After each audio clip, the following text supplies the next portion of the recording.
Sí, me parece muy interesante. O sea, lo que yo recojo de lo que nos dices es que finalmente Morena se apresuró a presentar esto sin seguir el procedimiento, digamos, formal. La Corte se expresó cuando hubo un requerimiento, en este caso de los partidos de oposición, que declararon que no hacía, con lo cual significa que la Corte está cumpliendo con su función, ¿no? Que es contestar a una pregunta. Tiene ese poder, así es. Hasta ahí entiendo bien. Y que finalmente, y dices creo que bien, Morena no tendría, por la mayoría holgadas de las que hablas, por qué haberse apresurado. Me imagino que debe haber habido otros motivos por los cuales se quería aprobar, de índole político o lo que fuera. Claro. Pienso que sí que hubo apresuramiento. Y yo lo que veo entonces es que lo que nos están haciendo es, como diría, no sé quién dijo eso, nos están aplicando la ley a secas, ¿no? Y se están aplicando la ley a secas.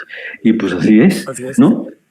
Y ahora, la pregunta que yo te hago, bueno, para que entremos después a lo interesante que es el telón de fondo que hay entre el equilibrio de poderes, judicial, federal, porque la crítica que ha hecho no solamente Morena, sino sobre todo el presidente ha sido muy puntual con respecto al Poder Judicial. Pero lo dejamos para eso, para hacerte las preguntas al respecto. Pero aquí, ¿qué va a suceder entonces con estas leyes que fueron anuladas, ¿no? O desechadas? ¿Qué sucede? ¿Se van al vagón del olvido o se pueden volver otra vez a reformular? Yo diría que sí, habría como dos planos ahí, ¿no? En el problema. Uno, esas reformas que se aprobaron es como si no hubieran existido nunca. Entonces, tuvieron una vigencia efímera, porque ahora la Corte dice, no valieron, ¿no? Entonces se rehabilita la regulación anterior, tal cual, como si no hubieran existido nunca las reformas, ¿no? Por un lado. Ahora, ¿cómo revivirlas? No, pues no hay ningún problema, pues comienza el periodo de sesiones y cualquier diputado presenta a título personal de nuevo este proyecto. Sin problema, sin problema. Pero bueno, pues que ahora sí lo aprueben sin esas decisiones accidentadas, ¿no? Que a mi parecer no son necesarias.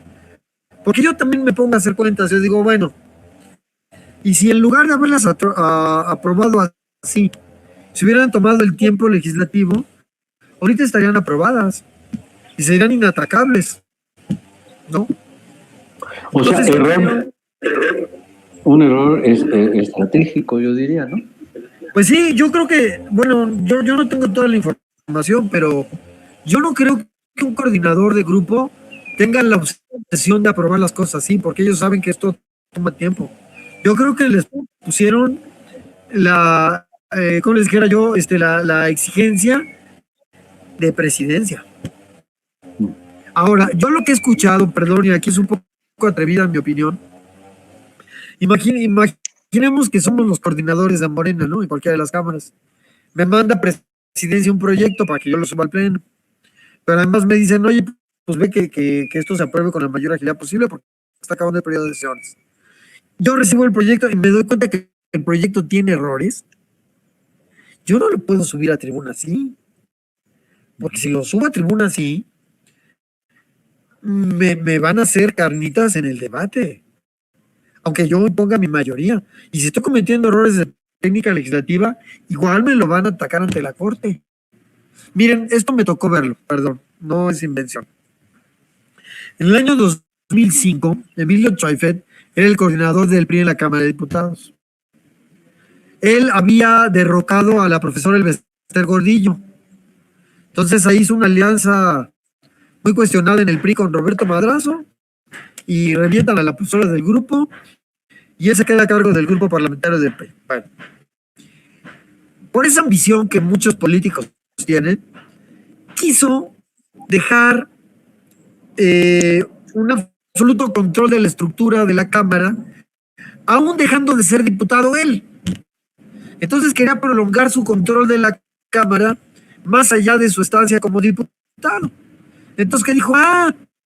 Voy a dejar al secretario general, que es incondicional mío, ¿no? Y resulta que el secretario general no tenía todos los poderes que él quería que tuviera. Entonces lo que hizo fue promover una reforma de la ley orgánica del Congreso, ¿no?, para darle facultades al secretario general y quitárselas al presidente de la Cámara. Imagínense nada más, qué barbaridad. Entonces hubo una rebelión de diputados en el PRD, porque Pablo Gómez estaba de acuerdo con Emilio Choyfet, pero internamente en el PRD, el presidente de la Comisión de Reglamentos y Prácticas Parlamentarias, que era del PRD, el diputado Iván García Solís, de una trayectoria muy destacada en la izquierda, dijo: yo no apruebo esto.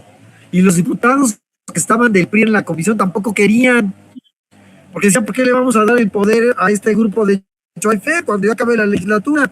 Pero los del PRI no decían nada por la disciplina que se guardaba ahí.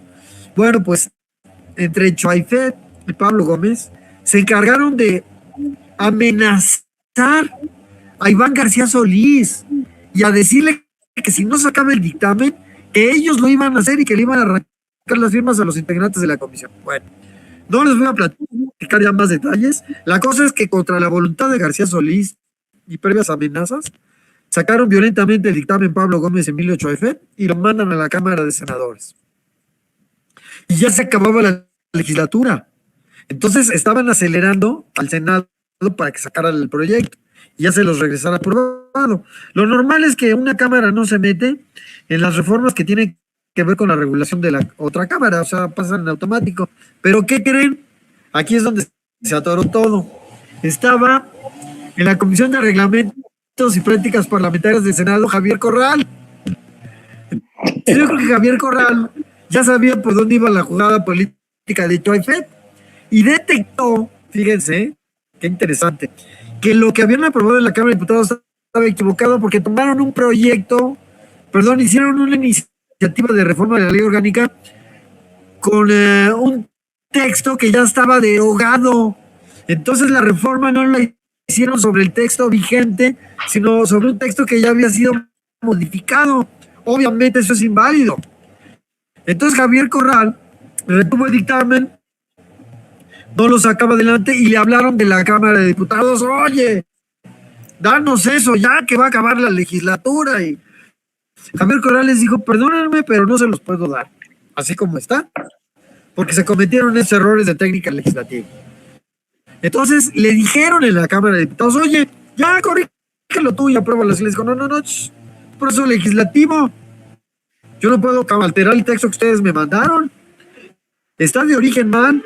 Se lo regresó a la Cámara de Diputados y ya no pudieron modificarlo, y Choyfet se quedó con su proyecto perverso en el cajón, ¿no? Entonces, Rodrigo, que se quedara. Sí, dime. Con esa explicación, ya nos quedan 7